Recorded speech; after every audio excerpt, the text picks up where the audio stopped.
शांति। बड़ी आयु भव, इसका अर्थ क्या है? सदा आदि से अंत तक ब्राह्मण जीवन व श्रेष्ठ दिव्य जीवन की सर्व प्राप्तियों में जीना। बड़ी आयु के साथ साथ निरोगी भव का भी वरदान आवश्यक है। ये नहीं कि आयु तो बड़ी मिल गई और बिस्तर पे मना पड़े हैं, ऐसे बेड पे ही, बेड को ही उन्होंने अपना वो बना रखा। ऐसा भी नहीं चाहिए जीवन में। क्लियर? कि आयु तो बड़ी मिल गई, बड़ी आयु मिल गई है, ठीक है। एक है कोमा वाले, कुछ भी उनमें कुछ भी वो नहीं हो रहा, कोई भी आगे ही नहीं बढ़, कोमा वाले, ठीक है। कभी कभी जाग जाते हैं, वाह वाह, फिर वही पुराने स्वभाव संस्कार उसी में गोते खाते रहते।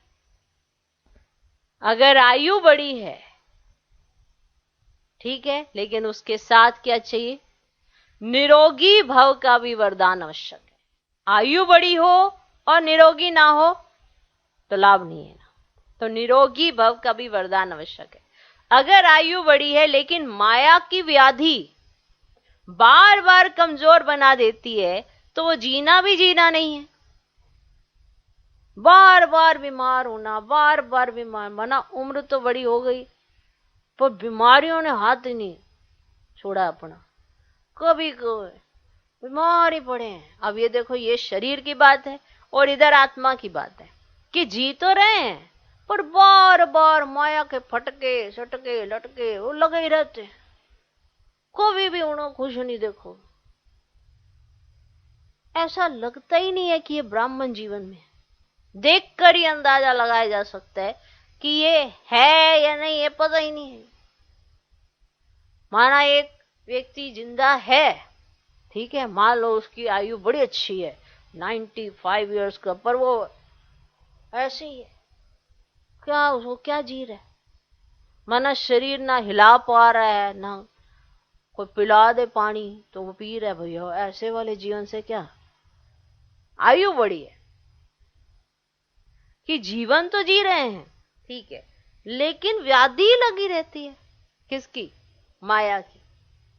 और बार बार व्याधि लग जाने से शरीर कमजोर जैसे हो जाता है ना, ऐसे आत्मा भी कमजोर है।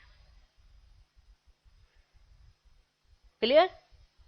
आयु बड़ी है लेकिन उसके साथ साथ व्याधि भी, माया की व्याधि बार बार कमजोर बना देती है, तो वो जीना भी जीना नहीं है। तो बड़ी आयु भव के साथ सदा तंदुरुस्त रहना। आयु बड़ी मिले तो तंदुरुस्ती भी अच्छी होनी चाहिए ना। सदा तंदुरुस्त रहना अर्थात निर्विघ्न रहना है। क्लियर हुआ? माना शरीर से रिलेट करके आत्मा का देखिए, आत्मा कहां जीवन जी रही है? बाबा के पास, ब्राह्मण जीवन में।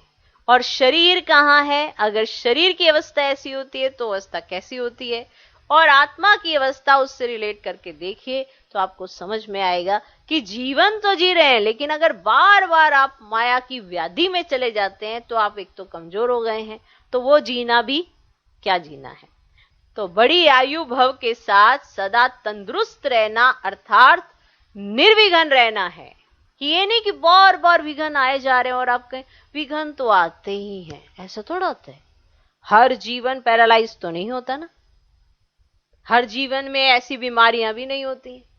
तो हमको तो तंदुरुस्त रहना है। तंदुरुस्ती माना निर्विघ्न रहना है। कैसा? निर्विघ्न रहना है। बार बार उलझन में व दिल शिकस्त की स्थिति के बिस्तर हवाले नहीं होना है। कितनी विशेष बात है कि बार बार आप उलझते जा रहे हो, उलझते ही जा रहे हो, माना उलझने ही चल रही हैं आपकी, और दिल शिकस्त आपकी स्थिति का बिस्तर, माना दिल शिकस्त, दिल शिकस्त, ना हाथ चल रहे ना पांव चल रहे, दिल शिकस्त की स्थिति के बिस्तर हवाले नहीं होना है। जो कोई बीमार होता है तो बिस्तर हवाले होता है ना, उसकी खटिया लगी रहती है नहीं? उम्र तो है चलो जी उम्र तो है, लेकिन उसकी खटिया लगी हुई है, ऐसी उम्र का क्या करेंगे? अच्छा नहीं लगेगा ना, चलता फिरता अच्छा लगता है।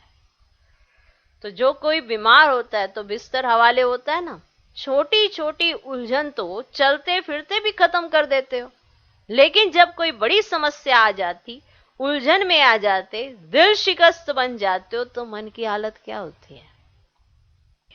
जैसे शरीर बिस्तर के हवाले होता है तो कोई दिल नहीं होती उठने की, चलने की, हाँ खाने पीने की, कोई दिल नहीं होती। अगर शरीर बीमार है और बिस्तर के हवाले हो गया है, कोई कहेगा उठ जाओ, उठा जा रहा हो तो उठूं, बैठ जाओ, अरे बैठा जा रहा हो तो बैठूं, थोड़ा चल फिर लो, कुछ खा लो, खाया जा रहा हो तो खाऊं, पीछे ही पड़ गए हो। ठीक हूं तो मैं उठ जाऊं ना, अभी इस पे क्यों बैठा हूं? ऐसे ही करते हैं ना जब शरीर थोड़ा ऊपर नीचे होता है। ऐसी आत्मा जब ये उलझती है, दिल शिकस्त होती है, तो उस समय उसकी हालत, ना तो उसकी उठने की दिल होती है, ना चलने की, ना खाने पीने की दिल होती है, जो ऐसे बिस्तर हवाले हो जाते हैं। ऐसे यहां भी योग में बैठेंगे तो भी दिल नहीं लगेगी, ज्ञान भी सुनेंगे तो दिल से नहीं सुनेंगे, सेवा भी दिल से नहीं करेंगे, दिखावे से व डर से। सेवा तो कर रहे हैं पर वो दिखावे से, कि कोई देख ले कि हाँ मैं भी कर रहा हूं, कोई ये ना कहे कि मैं सेवा नहीं करता, और डर से कि कोई क्या कहेगा कि अरे भाई ये तो कुछ करता ही नहीं है, तो दिखावे से व डर से, लोक लाज से करेंगे। इसको सदा तंदुरुस्त जीवन नहीं कहेंगे। तो बड़ी आयु भव व निरोगी भव इसको कहा जाता है। आप समझ में आया? अच्छा, ओम शांति।